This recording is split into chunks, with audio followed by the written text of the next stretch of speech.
ปลุกหลงอยู่นี่โอเคพี่โป้นะโอเคตัวเราเนี่ยโจ้อยู่ปุ้งน้องนี่นี่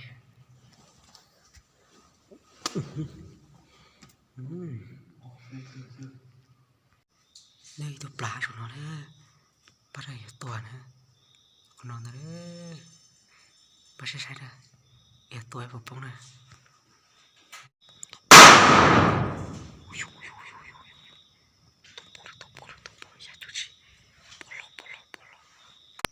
นี่แหละตัวไอ้ตัวปุ๊บของเรานะนี่มองเอาตัวปุ๊บแล้วเนี่ยตัวเรานี่จังดีนะปนนิ่งชื่นนะปนล่อจะนอนนี่มองตัว